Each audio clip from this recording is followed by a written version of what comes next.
Things we can clear. All right, I'll take 30 seconds. These are just examples. Psychic manipulation from others. So that is like, I don't really want to do that thing for Joe, but I feel like I should, and I don't feel neutral about it.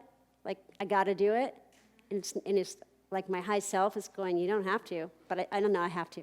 That's psychic manipulation, because Joe is probably putting out the message of you should do this for me. Oh yeah, I should do this, right? Psychic manipulation. Taking on the emotions from others. That's why I keep saying neutral. You got to be neutral, okay? Energy from places or spaces. We've all done that.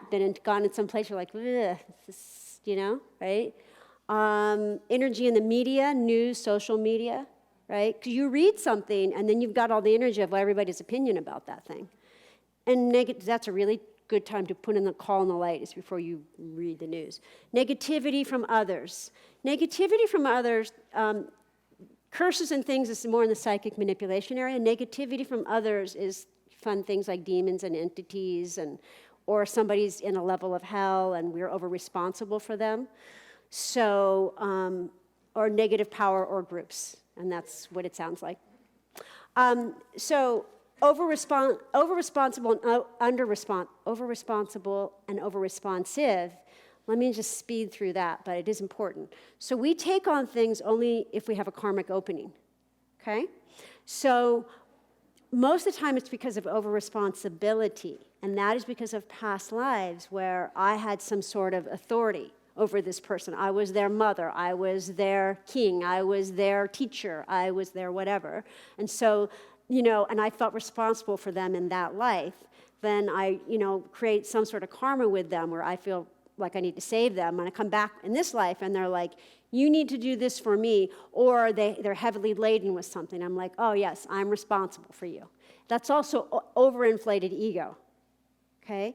So an ego is separation.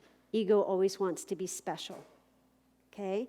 Ego, what we don't realize is ego, if ego can't be the highest of the high, then ego will be the lowest of the low. If I am not king of the world, then, oh, I suck. That's underinflated ego. That's ego collapse. That is just as much ego as if I were been going, I am the greatest of the great, look at me. Quick and easy. And I do quick and easy clearing techniques often. So one I did with our friend Nikki here is the spiritual scissors. That is a quick and easy clearing technique. I use that a lot. If you've just broken up with somebody, if you need to break, step back from your mother or your father, or like in my case, both my sons are going off to college. I'm like, and I don't like it, but I'm cutting the attachment because I need to empower them and just be loving mama, not clinging mama, okay? So I will so that's a quick and easy. A real easy one is to just pull things out of your aura. Now again, when it goes off your fingertips, it goes into the light. So I want you to just close your eyes. Just scan your aura. No, you don't have to know what you're doing. So just pat your head and say, thank you for sharing. You wait outside the door right now while we do this process, and then I'll pick you back up after we do this process, okay? Because your mind can't do this, okay? So now I want you to just take your hand in front of you and just scan your aura. And so they can photograph the aura, they can measure the aura. It's a real thing. It's the energetic field around the body. And just scan your body, your consciousness really, and just feel where there's something to clear. Trust your intuition, okay? So feel it. Maybe put your hand a little closer in. Don't touch yourself, but put a little closer in if you can feel it better. Or maybe it's further out, because things can be 1 inch in and they can be 12 feet out. So if it's far away, use your awareness. And put your hand where it is, right over where it is. Okay, I want you to increase the light in your fingertips. Increase the light. See that brilliant light in your fingertips, your palm. The light is so immense in your palm that it actually stretches your hand back. Increase the light in wherever you're going to pull it. Okay? And on the count of 3, we're going to grab it. We're going to reach our hand around it, grab it, and pull it out of our aura and fling it out. 1, 2, 3, pull it out and fling it. Good. Do that a couple times. And then you want to get the residual. So you just keep pulling it out until it's gone. Okay? Whatever you just pulled out. All right?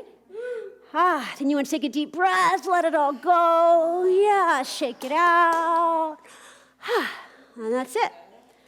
Quick and easy, breezy, right? Okay, and I'll just read this list, so just real quickly. So obviously ways to clear: prayer, meditation, service, forgiveness, work in your process is a USM term.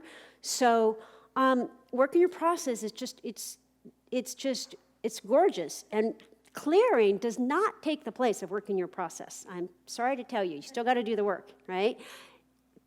Please, I am begging you, do the work. Otherwise, you are doing a spiritual bypass. You've got to work your process. By working on your process, it means, doing forgiveness, healing of memories, clearing over responsibility, judgments, etc. Okay? If you haven't done USM, big plug for it right now. So, but clearing does not take the place of that, but it does make it a whole heck of a lot easier, right? Just like I was explaining, so when I did my whole process a couple nights ago, I certainly working my process was part of that. But doing the clearing made me more willing to work my process and made it easier. Okie-dokie. Of course, light is a great way to clear. The Crush Starlight Meditation I've put on YouTube a bit. That's a great way to clear. Sound current, give it a voice. Right? But give it a voice is like clearing, like really giving it a voice, where something in your body, or if I had been working with Nikki more, I would have found where the grief was and given it a voice, okay? Hand on forehead, that's a JR thing, you guys know that. Finger up the forehead, spiritual scissors, cut the cords.